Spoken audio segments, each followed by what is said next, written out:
Have you ever opened your phone for just a moment and closed it feeling worse than before?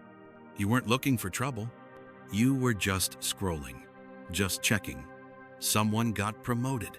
Someone bought a house. Someone looks happier, fitter, more confident than you. And suddenly, your own life feels smaller. Your achievements lose their shine. Your progress feels slow. Your joy feels fragile.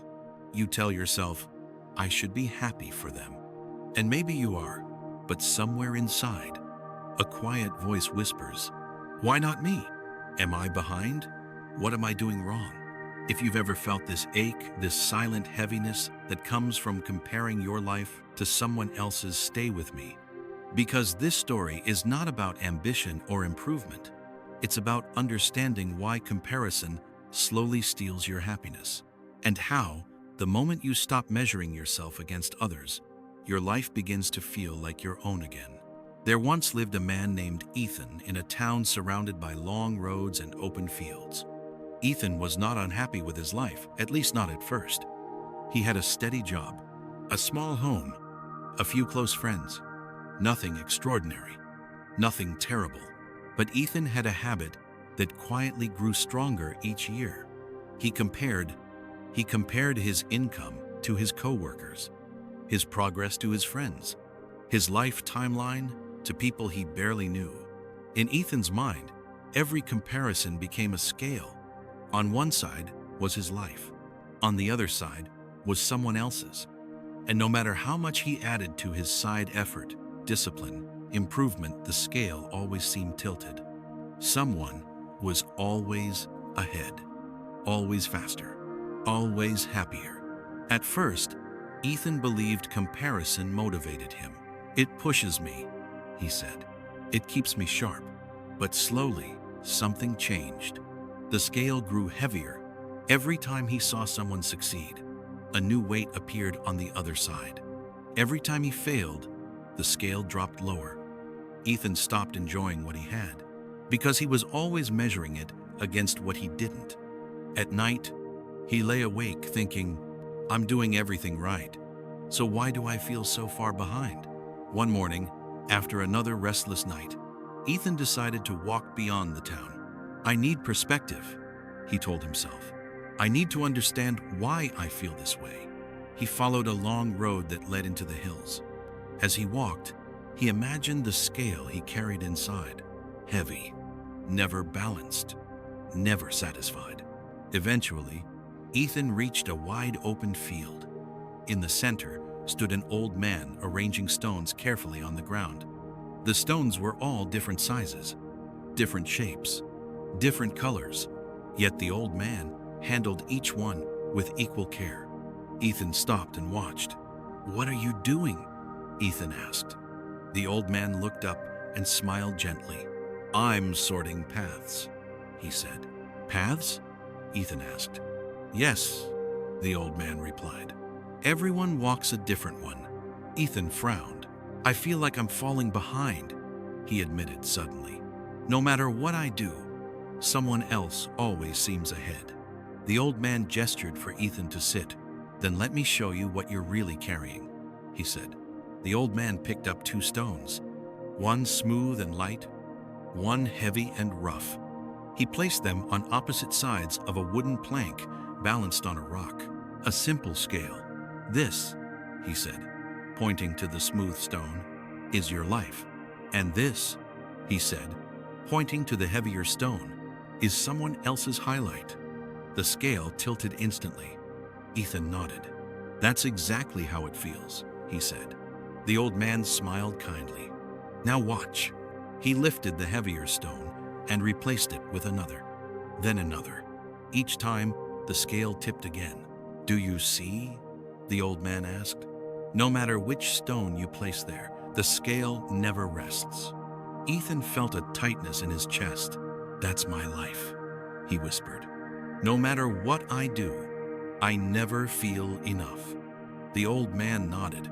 Because you are measuring a path that was never meant to be compared. Ethan looked confused. But everyone compares, he said. It's natural. The old man's eyes softened. Yes, he replied. And that is why so many people are unhappy. The old man stood and gestured toward the hills. Look, he said. Paths crisscross the landscape, some steep, some winding, some straight. Do these paths lead to the same place? The old man asked. Ethan shook his head. No, he said.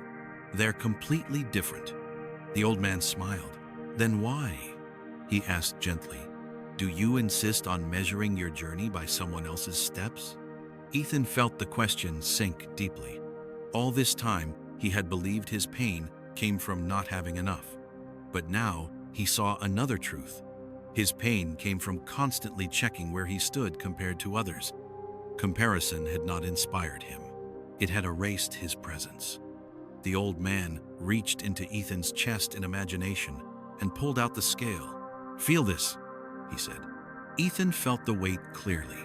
Heavy, cold, demanding. This scale, the old man said, turns every blessing into pressure. Ethan realized something painful. Moments that once brought joy. A quiet morning. Steady progress. Small wins. Had lost their meaning. Not because they were small, but because he was always asking, how does this compare? The old man placed the scale gently on the ground. Your life is not behind, he said. It is simply yours. Ethan felt tears rise unexpectedly. All his life, he had been racing against invisible opponents, chasing timelines that were never his. And in doing so, he had missed the life happening right in front of him. But if I stop comparing, Ethan asked quietly, how will I know if I'm doing well? The old man smiled. You will feel it, he said. You won't need proof. He handed Ethan one of the stones. Hold this, he said. This stone represents your path. Ethan held it. It felt solid, grounded. Now, the old man continued, imagine dropping everyone else's stones. In Ethan's mind, the extra stones fell away. The scale disappeared. For the first time, he felt space. Not excitement, not pride, peace. Ethan stayed in the field for a long time. He watched the old man continue his work, placing stones not in comparison, but in alignment. When Ethan finally stood to leave, he felt lighter, not because his life had changed, but because his attention had. He returned home with a new awareness. The next time he saw someone succeed, the familiar ache appeared. But instead of feeding it, Ethan paused. He placed his hand on his chest. That is their path, he reminded himself. This is mine.